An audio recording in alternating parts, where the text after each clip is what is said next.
Hello fam, I am back with a long overdue video about my deck collection in 2024. So if you haven't seen before, I made a video about my majors only decks and my mini decks together, and then I did a playing card deck video, and I've since acquired, I feel like, more of each category, or I missed one or two. The ones that I haven't filmed, I'm going to include in these videos going forward, and the ones that I have included before, you can go back and watch in that video. So because I have a very large collection and I want to break down certain categories like modern, classic, animal, black and white, things like that, I'd rather do kind of the tier list exercise with those, because I really liked blind ranking, like tier list ranking, things that way, and then keep this pretty straightforward. So this is about, I don't know, 30 decks?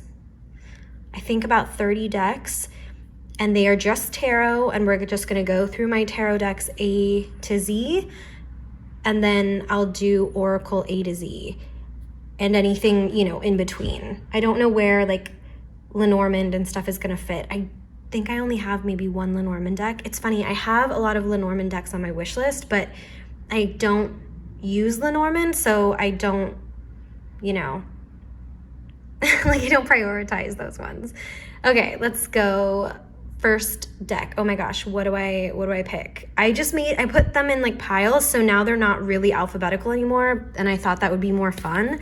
I feel like I've shown a lot of these decks recently in videos, maybe not this one specifically, but you'll see. And they're all tagged, because that was my way of cataloging everything in Notion to make sure that everything was there, and maybe like my own way of saying, hey, you haven't shown this in a video yet, so I guess I'll be taking these off as we walk through them. This is just some really nice painter's tape, so it's not gonna mess up my box. Don't you worry. Don't you worry.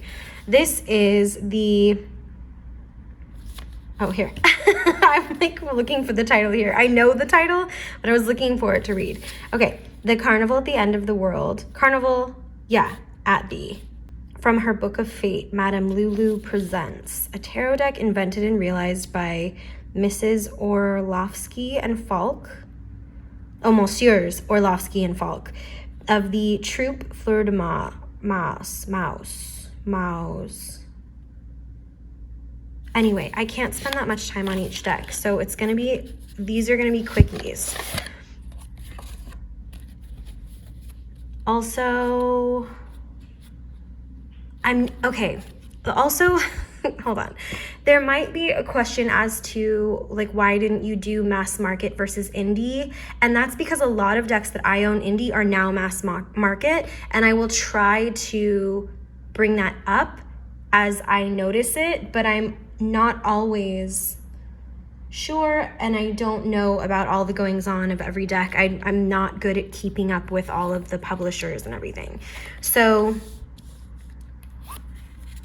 I don't know. I feel like I'm going to be really redundant when I talk about all these decks, because I feel like every time I'm just going to start out with, this is a really beautiful deck. It's scenic, but it's not so much scenic, like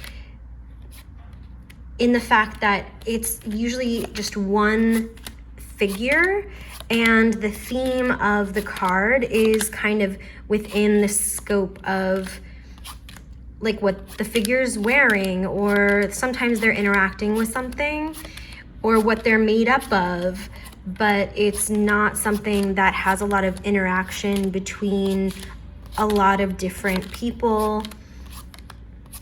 It kind of reminds me of fashion plates and I don't know, things like that, like historical illustrations of like costume, and it has a lot of surrealism, as you can see. Wow, am I like going through this whole thing? Yeah, maybe I shouldn't do that. Anyway, this is a really beautiful deck. It was indie, and it goes in and out of print pretty regularly, I believe, so it is still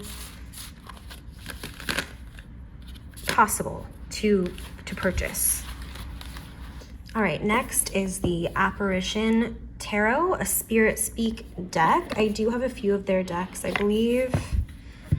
I love this image, this little cherub or putti. So cute. This is another like surrealist, very modern. I would call it, you know, very Gen Z, very of the moment or of its own moment. I don't know. I feel like this is still a lot of people's aesthetic. I was very drawn to this for a multitude of reasons. I don't think I necessarily see myself in a lot of these cards, but I really liked the fresh take. It felt bohemian, it felt artsy, and it reminds me of a certain type of art that my friend makes. And yeah, there's just an element of like the white space and the black and white usage as well. I love checkerboard, and it has elements in it that I really love. So it uses shells, it uses roses, it uses hearts, all symbols that I personally identify with and really enjoy. I like, you know, the saturated color. It's very clear on emotions if you can't tell. Like the Queen of Cups, yeah. That's my shit right there. Okay, so yeah, that's the Apparition. The booklet is actually really insightful and cute. So yeah, I really enjoy using this deck, especially for other people, but it is really clear for myself as well. And this is indie, and I believe it is also still available. Did I show you the backs on the last one? I don't think I did, but the backs on the last one are amazing. And so are these. Next up is the Animamundi Tarot. This was an early deck of mine, also independent. I think maybe this has gone mass market, or it's going to, I don't know. Maybe it's still independent and they just still offer it. It's by, hold on, Megan Weirweeden. Sorry, it's not. There we go. Weirweeden. But doesn't she have like, because she has multiple decks. I don't have the Nocturna Oracle, which is the companion deck for this. And it doesn't say. Yeah, this was like a very indie. So this is an animal deck. It's very moody. It's very wintry in a lot of cases, especially in, you know, the color scheme. It can be kind of brutal. It has some animals that have been hurt, and it has, you know, depictions of blood, but it is stunning. It has a simplicity to it and like a calming element. I love all of the birds in it, and I love the Oceana. So I believe that I forget how they're split. I know that the cups are aquatic animals and the swords are birds, but I don't remember how. Oh, and the only human is the devil. I mean, this isn't news to you guys, right? Because are wands flowers? Because that's like really cute. I don't know. Are they like, this is a well-known deck, so I'm not really teaching you anything, right? You don't already know. I also really love this world card, and it actually really reminds me of the Majestic Earth world card too, which I love. Am I gonna have to, there we go. Sorry about the camera.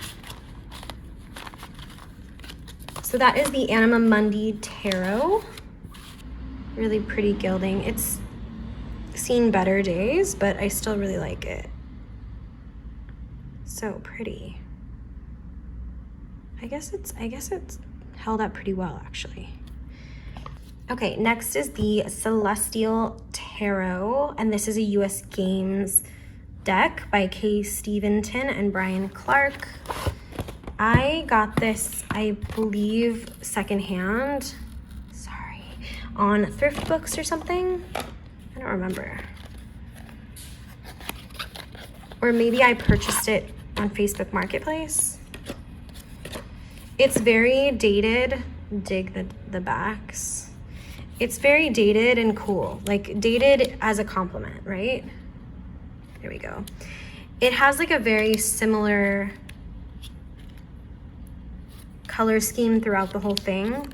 It's very kind of cohesive, which I really like. It's very cosmic, hence celestial.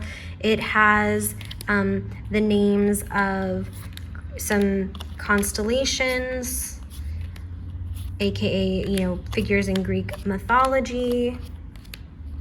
It also has the zodiac signs, and it'll tell you cardinal water, cardinal earth, so the elements and their modality. This is a really, really beautiful deck. I don't know if you can tell, but this is the same artist as the Star Tarot. These are very old and popular decks. So again, if you already know these things, I guess this tune me out, and this narration or voiceover is more for people who aren't as familiar with these works.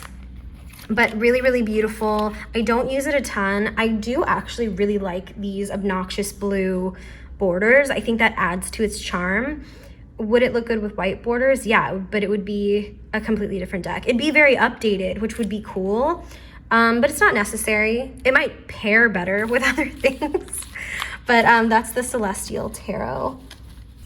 And this was originally printed, or at least this was printed in 2004. I don't know if there was a printing before that. It feels very anachronistic to 2004 though. But maybe this is what like new wave metaphysical stuff looked like. I was not into that stuff in 2004, so I would not have known. Next is, I believe this is called the Celestial Carnival Tarot. I got it on Serious Tarot on Etsy, and I purchased it with another deck as well. The other deck I am selling or trading because I realized I'm never going to use it, and I'm really on the fence about this one as well. I love the subject matter. I love the idea of this, but in practice, it's not even that the idea is bad. It, like, you know, in practice, like that I wouldn't use a like medieval fairy tale type of deck. It's really just the colors. This color combination isn't really my vibe. And yes, this is obviously an AI deck. I don't know how much AI it is, if it's like the whole thing or if it's AI aided, but I don't know. Like, there are things about it that I really love, and then there are other things where this is kind of overwhelming, no? And it's not hitting the way I want it to hit, and I think it was because it was halfway there with the subject matter that I purchased this. And like something like this, it's so beautiful, right? Or something like this with these castles. I love this. I just wish they would change the color scheme, I guess, you know? It's a little too busy and bubblegummy for me. I don't know, just not my brand. Not my brand.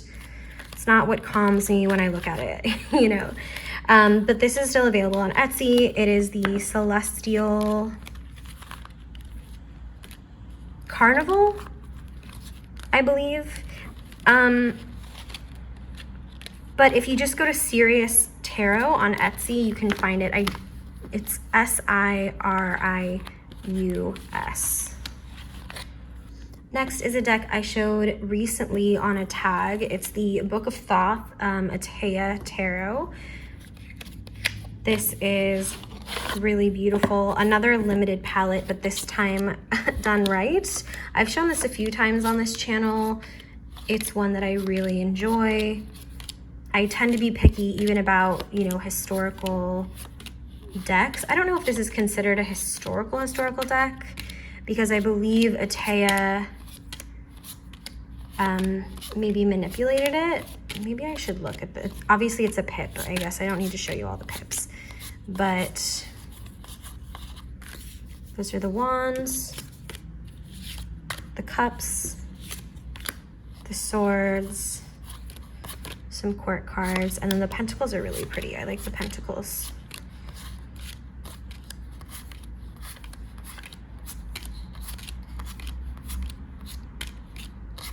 Very, very cool. It reminds me of like when the printing press like first was popularized, you know? Okay, let's see. So Atea, which is a pen name, he maintained that the tarot game was the legendary Book of Thoth.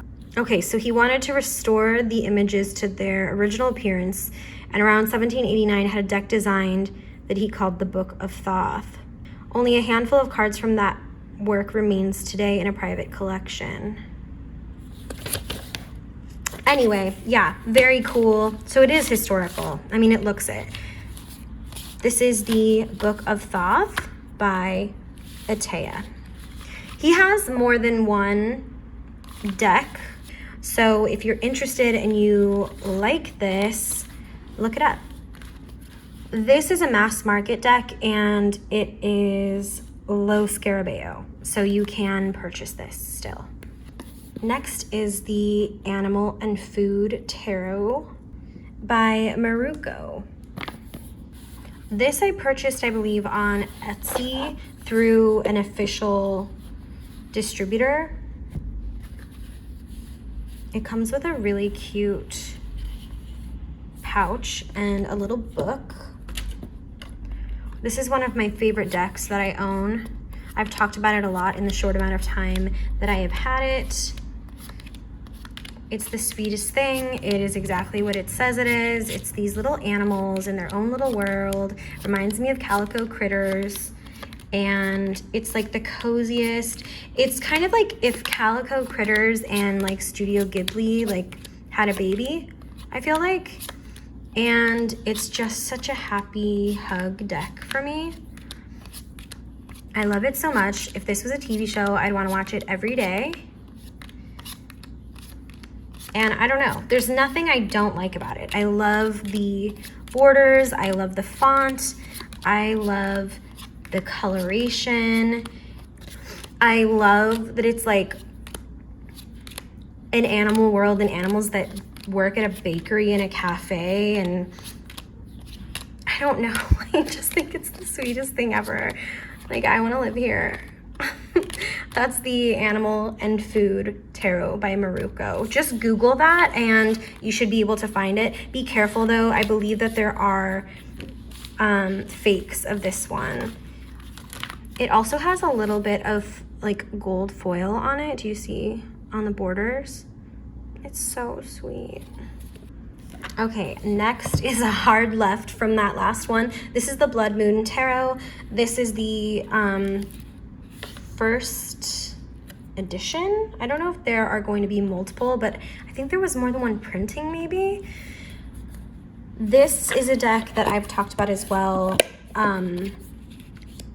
I never use it because I don't have the art book which has the interpretations. I have a PDF of the interpretations and it's just like really inconvenient to, I don't know, read a deck with a PDF on your computer and you have to like scroll all the way to each card. It has somewhat of its own system and I love the illustration style. I love the imagery. There are some that I like more than others. This isn't something that I'm like, I feel like is a soul deck, but I even like the borders, but I feel like it doesn't, I don't know, I feel like it deserves a bigger card. Maybe with a little bit smaller of a border. I'm not sure. And there's something in me that also wishes that this was like a satin instead of a matte. I don't know why. But it is a really gorgeous deck, and it's not going anywhere in my collection. Look at this. The world building is like so, so good. I need to get the book, the art book. I don't know if it's still available. This was a Kickstarter, and I purchased it, I think, after the fact when there were a few extras. But I did not have the money because it was pricey to begin with to get the big art book. So that is the Blood Moon Tarot. Next is a favorite RWS of mine, the Albano Weight Tarot. This is a US Games deck. I always saw the back when people were reading these on YouTube. Like, I used to watch a lot of tarot readings on YouTube. It's how it helped me really learn how to read tarot. I recommend you do that because everyone has their own definitions of things. So it was really helpful to watch people turn cards and, you know, say what they thought about them. But I really love this coloration of the deck. I think this, the J.K. Waite 1975 edition, which I'm still waiting on, mine was hopefully not lost in the mail. It seems like everyone in the world has gotten theirs except for me. But, and then the Golden Rider are my favorite RWSs. This is so affordable, and it's like so similar to the other two. It just feels, it's like so accessible, which is great to have, and is a great answer if you are someone who's kind of been lusting over one of the other two that I mentioned. And yeah, and you're, you know, coming up without because they're so expensive or they're, you know, so rare. So that's the Albano Weight Tarot by US Games. And this one was originally printed in 1968. So this is a facsimile of the 1968 edition. Another indie, Are You in the Room? I don't think this is available anymore, but you can check. It is 4 different artists. I just filmed a video about this deck that I still need to edit, so it'll probably go up after this video. However, it is very charming, very cute, very different. Even between, you know, the 4 artists, the art is very different. I love this. It feels like very fresh. This artist is not my fave, but you'll see some other cards. This artist is a favorite of mine, and this artist is a favorite of mine. I don't know. I just think this is so interesting. There's just something about it that's so compelling to me. I wouldn't usually get a deck that looked like this, but I don't know. I think the mix, like these, we're getting into the cards that I really like, which you can, I don't know if that gives anything away from the video that I filmed. I filmed a Singled Out. If you aren't familiar with that series, I just started it, and it's me going card by card and pretty much sorting them into 4 piles based off of how much I like or dislike them, or if I feel kind of indifferent. But if you want to see more of this deck, or you want me to slow down, I will be putting that video up very soon. This is Are You in the Room? And this was a recent deck. I think it was from 2024, 23 or 24? 2023, August 2023. So super fun. Are You in the Room? The Animal and Botanical Tarot deck. This is a beauty. This is an independent deck I got late last year. If feel like I have spoken about it a few times since as well. Just a sweetheart of a deck that features 2 animals and 1 plant in each card, and has a beautiful guidebook. I love it so much. I don't know, there's just something about these. It's like a dedicated portrait. It's very romantic, romanticizing all these beautiful babies. I am a fan of animal decks. Didn't really think anything of it until so many people on YouTube were talking about not being animal deck fans, and then that kind of forced me to have the realization that I am a fan. And so it's hard to resist something this special and this well done, you know? So this is the Animal and Botanical Tarot. Next is the Alchemical Visions Tarot. It has some gunk on it, I'm very sorry. This is a mass market deck. And this is by, who is this by? Arthur Tossig, but who is it published by?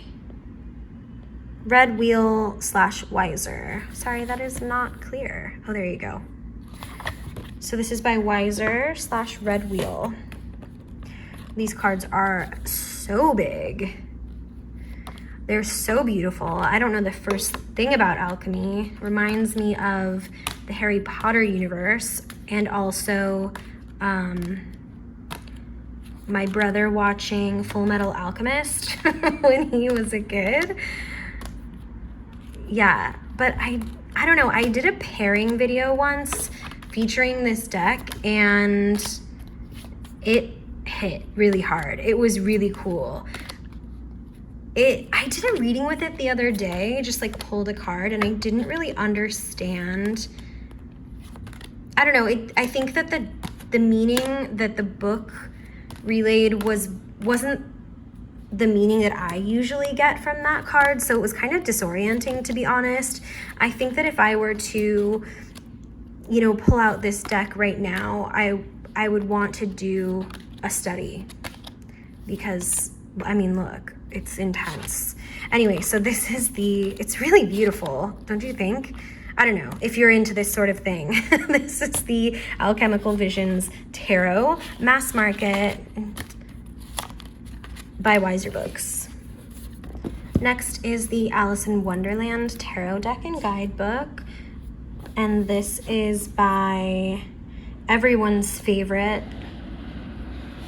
wink wink, Insight Editions. The simplicity of this deck is kind of deceiving.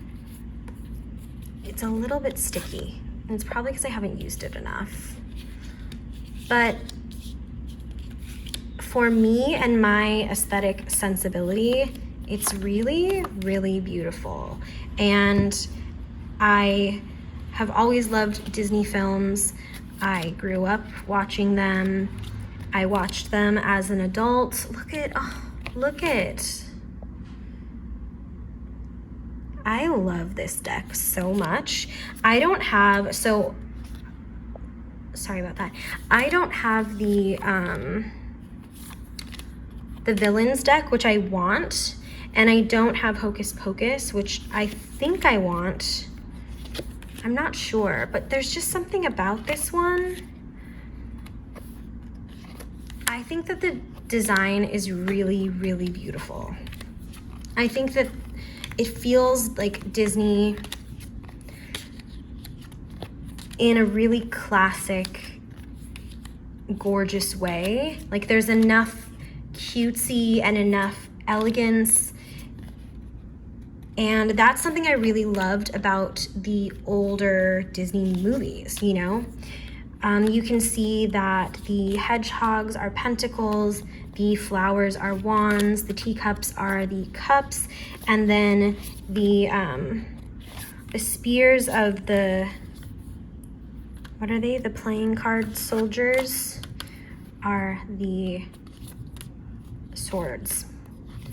But anyway, that's what this deck is. It's very sticky. I feel like it's really easily shuffleable, but so I don't know if it's a user error or a lack of use error as to why they aren't easily pulled away from each other. But as you can see, very, very gorgeous. I happen to have another, I don't know, I didn't like identify more with Alice in Wonderland than any other character or story, but I have two Alice in Wonderland decks, which is kind of odd, but they're both so gorgeous. So I have no complaints. This is the Alice in Wonderland Tarot by Insight Editions. It is mass market and available. It's probably on sale, to be honest. I feel like the Disney editions go on sale a lot. Next is the Age of Aquarius Tarot. This was an indie deck that I purchased on Etsy. It is by Yana St. Levy. I am not usually one for a star CD deck. This deck at some points reminds me of like a Danielle Noel, and that's not usually my vibe. But do I love a Sacred Heart? Do I love Grays and Blues, Mermaids, Oceana, Stars, Pearls? Absolutely, yes, I do. I think I did a deep dive on this deck. If I remember, I will link it. There are cards that I absolutely love and ones that I don't at all, but I don't know. I feel like this deck really has its place in my collection. It is definitely singular from anything else that I own. And I know that there are a lot of decks like this out there. I just don't know, I just don't have them. But yeah, this is a really cool deck and I would recommend it. It has keywords for the upright position and for the reverse position, which is fun.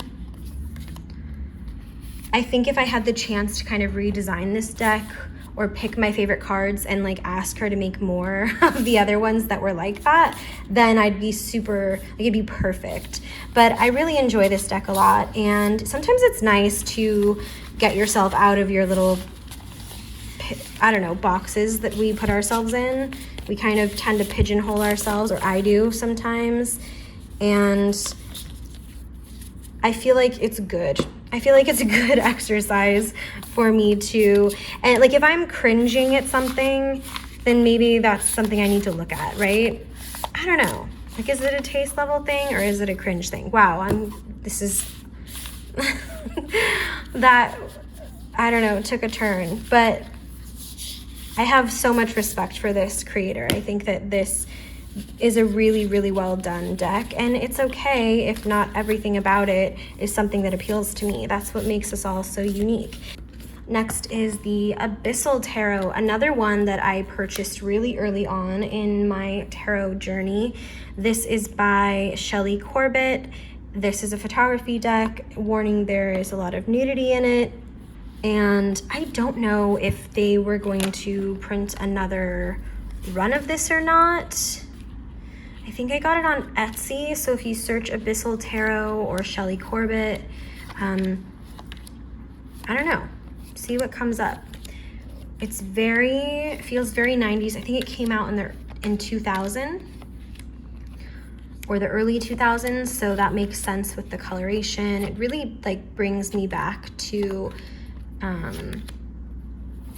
my childhood, not in the imagery, of course, but just in the coloration and the styling of this deck, especially something like this that reminds me of my love of fairies as a kid.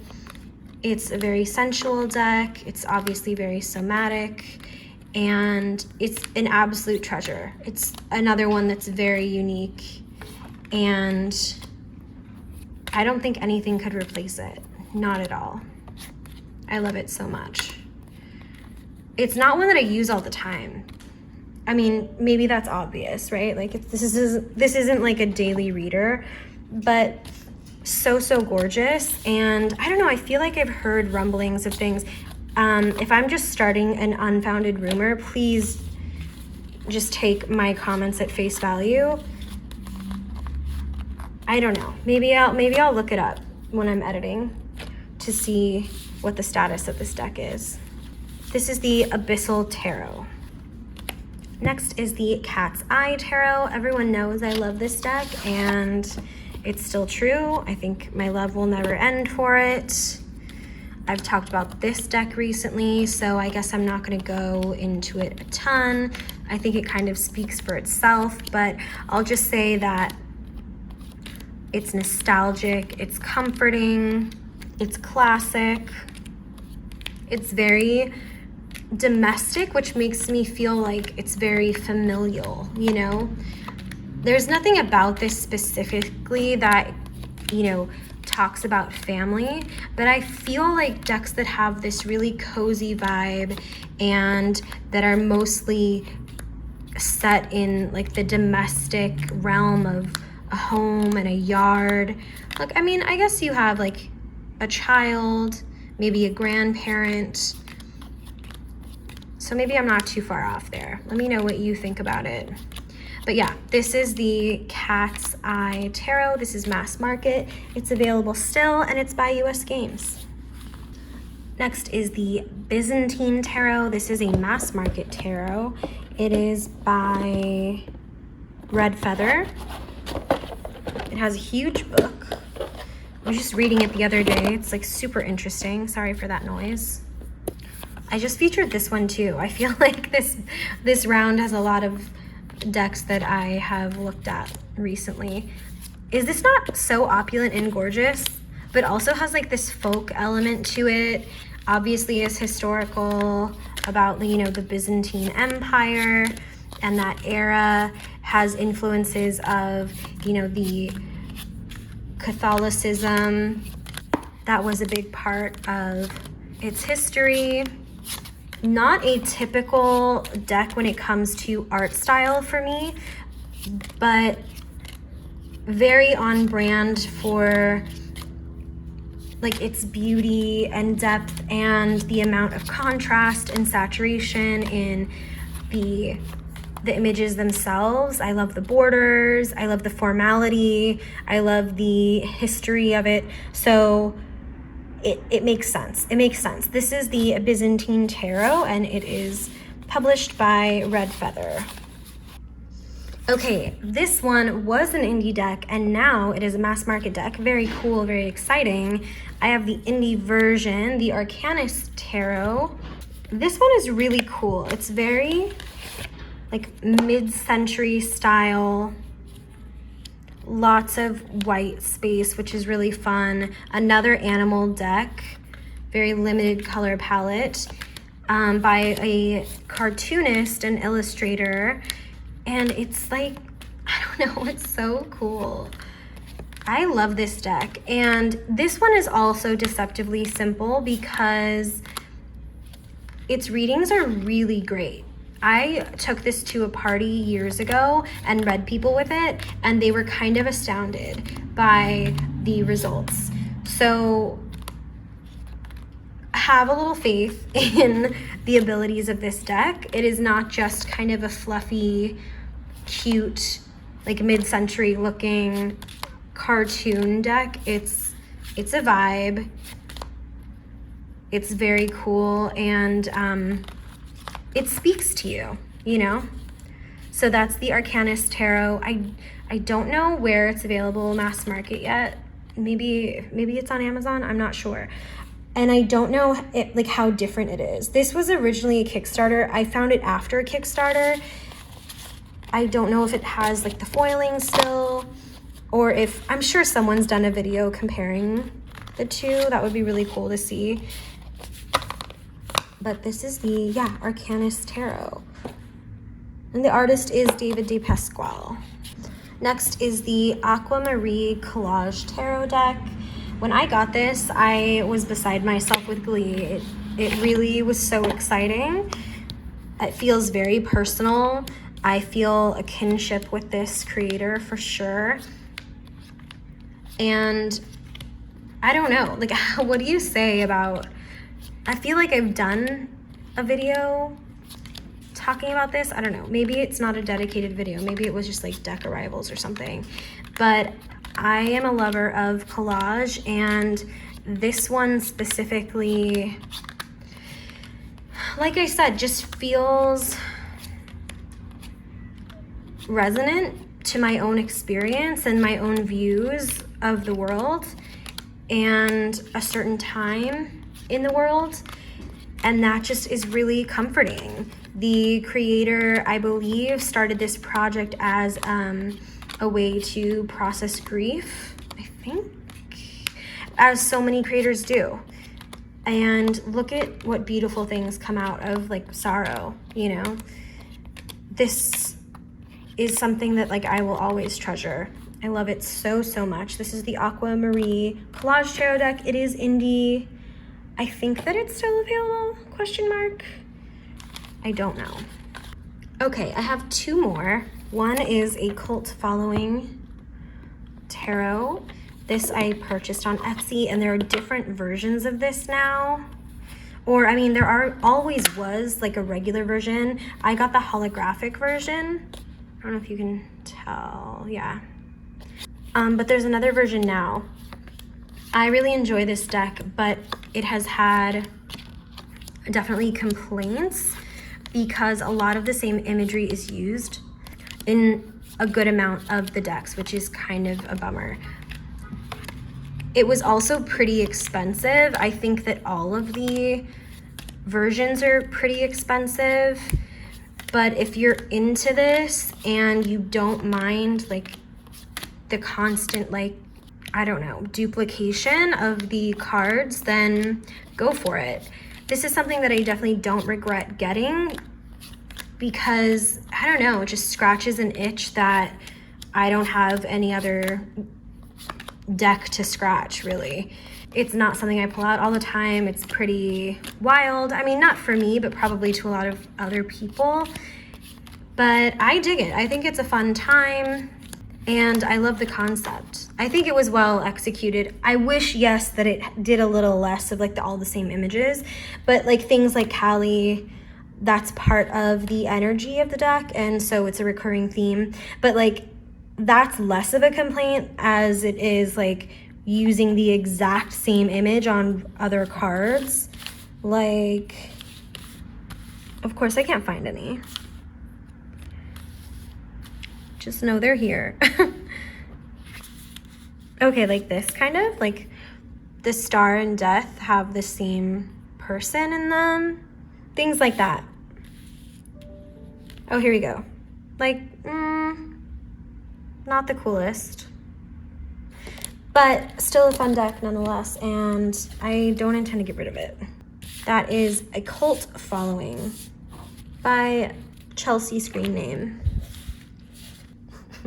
Okay, last deck, and so fitting, the 20th Century Tarot. The book for this tarot was written by my grandfather, Kevin G. Byrne, and if I can get it open. The bummer, and like what's so ironic, or maybe this isn't irony, maybe this is Alanis Morissette's version of irony, I don't have the book. I bought a deck that doesn't have the book with it, which is such a bummer. But I love this deck. I love the imagery. It reminds me of Sword in the Stone, Disney's Sword in the Stone. And that makes me very happy because it's one of my favorites. It's a pip deck, and this one definitely has love. It was published in 1970. It's out of print, but I see it come up for sale pretty often. If anyone wants to, I don't know, trade me for a deck with the book, or point me in the right direction, or if you don't love yours and you just want to like help a girl out and let her have a backup of a deck her grandpa was involved in. I didn't even know he was involved in this deck until after he died, which is so sad. He died, I think 2 years ago now. Yeah, 2 years ago. and he was like 95. But in 1970, he was writing the guidebook to this deck, which is so fun. And I love that I actually like the deck too. Like, I don't have to, try to enjoy this. But so this is the 20th Century Tarot, published in Anaheim, California in 1970. And that is my first long form video for my tarot decks. So I hope you enjoyed it, and I want to thank you for being here. Thanks for being curious. Thanks for being my friend, and my mom's coming. I gotta go.